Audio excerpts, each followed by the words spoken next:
What's happening, YouTube? What's going on? 3, 2, 1,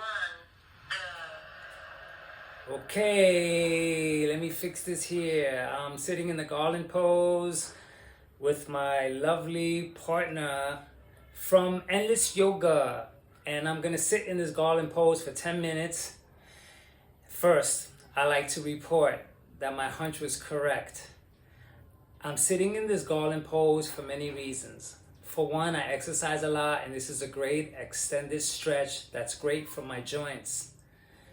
The other thing is that I'm also sitting in this garland pose because I have prostate issues. And so I came across a video that confirms that this pose is in fact a great pose to help those with prostate issues. And so my hunch is correct. And so I'm sitting here with this girl. She's my inspiration because otherwise I won't sit in this garland pose for 10 minutes out in the blue. I have a purpose to talk and to sit with her when we sit together and I get to chat, and it's working. And so let's get to the topic, which is don't diet, fix the programming, number 3. And so the idea behind this is that don't diet, fix the program pretty much says, let's look back to our upbringing. Let's look back to when we were children and in front of the television and we were watching the cereal commercials with the cartoons and they're all happy and saying yummy, yummy, and we're singing along, yummy for your tummy, and how that started the chain of programming, the conditioning, and that we just ate that way because it was just normal and it was good at the time. And then as we grew up, it continued with breakfast, lunch, and dinner, and all would be fine if all that stuff didn't add up to weight gain. And so to look at each bit is what I'm doing in these videos. And so for part 1, I took a look at one aspect. For part 2, I took a look at another aspect. And for here, I'm going to look at another aspect. And so it keeps going because it's pretty intense when you're conditioned for 3-4 decades to eat a certain way. You can't really see that it's the root cause of the problem. And so what happens is I suggest don't diet, because whatever diet that you embrace is going to have to face decades of programming. And that's why diet fads don't last, because it has to battle against some deep conditioning. And so I want to get to the thumbnail, because in the thumbnail there's a pizza, right? And I'm going to make an interesting point that I went against the programming, I went against the conditioning. And so for the first picture, the pizza, right? I had the pizza at 2 o'clock or 2:30, something like that. And to fix the programming, because the programming from the past said pizza is not food, and therefore I ought to eat dinner because I had the pizza at 3 o'clock. And so pizza is not really food, and pizza is not dinner. And so I ought to have dinner. And for decades, I would eat dinner without really being hungry and eat dinner just because it's dinner.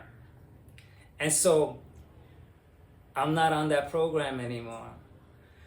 I wasn't hungry after the pizza at all. And so I didn't eat. Maybe I had, what did I have? I can't even remember. Maybe I had a scoop of cottage cheese, something like that. So anyway, next day, I went and had eggs, bacon, pancakes, a waffle smothered in ice cream and strawberries. Once again, I went at about 2 o'clock. Now, mind you, for both days, I had my normal breakfast, which is fruits and cottage cheese. And so, once again, after the waffles, oh my God, I was so stuffed.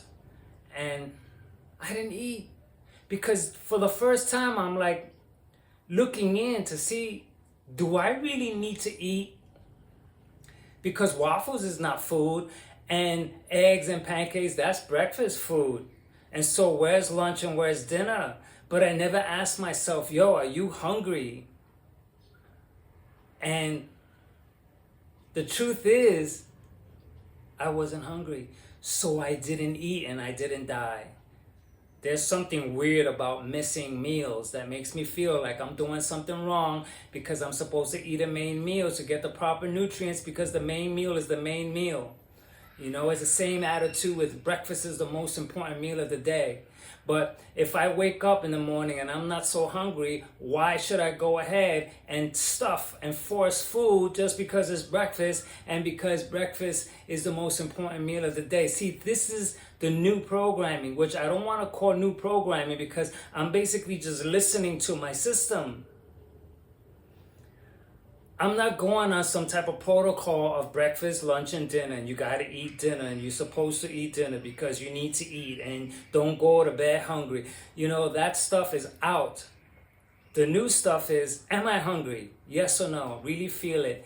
That takes a lot of work because I'm conditioned to, even if I'm not hungry, I'll sit and I'll smell the food and I'll make myself hungry.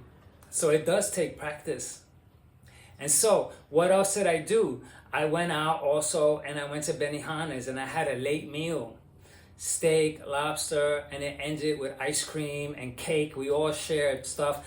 And this is the first time in months that I had a meal at 8 p.m. We were finished eating by about 9 p.m. This was the first time, right, that I ate so late. And so naturally, the scale showed that I was a kilo up, which of course, that's expected.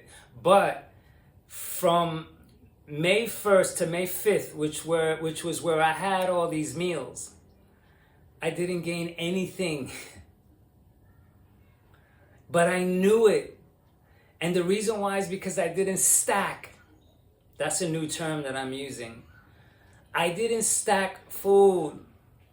I didn't go ahead and have the pancakes and then said, okay, well, let me have lunch. Okay, I have a salad and then I have a dinner. So then I have fish. And that's stacking because am I hungry? Am I eating accordingly? And so I'm talking about weight management because having this conversation, I remember having a similar conversation like this. And I'm talking about doing this. And they're like, oh, no, man, I got to eat, man. And so then we're not talking about weight management. You're talking about eating. And so I'm talking about managing my weight so that I give my body what it wants and not what I think it wants, and so that I don't try to call the shots, all because the programming seems to run on a systematic protocol of, you know, you ought to eat. If you haven't eaten in 3 hours, put something in your stomach. You know, you need to eat. And so what a success. Now, this doesn't mean that I could go ahead and do that all the time because the sugar and all that stuff that I ate is no good for me. Is why I gave it up.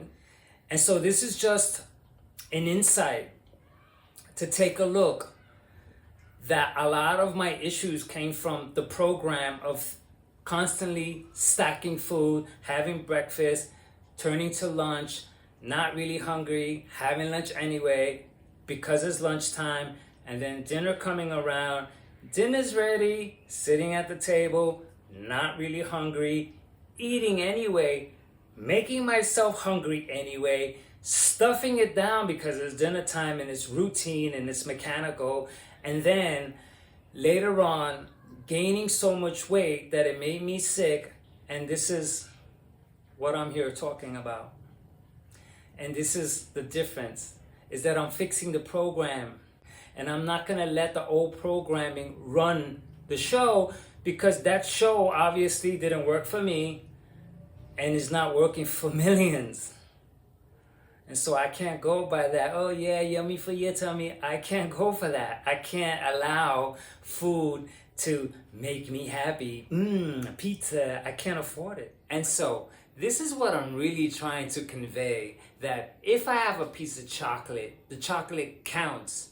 I ate it, it went inside my system, and then I have to see how I feel afterwards and not make the distinguishment that chocolate is chocolate, it's not really food, and therefore eat on top of the chocolate, which means I may be eating unnecessarily. And that's what I'm trying not to do. And that's why I didn't gain anything over a 5-day period eating the way I did. And so I wasn't hungry after the pizza, seriously. And so I didn't eat because I didn't have to. And I didn't try to force and eat on top of the pizza anyway, because it's dinner time, la la la. And so anyway, maybe you got something awesome out of this chat. And until the next one, catch you.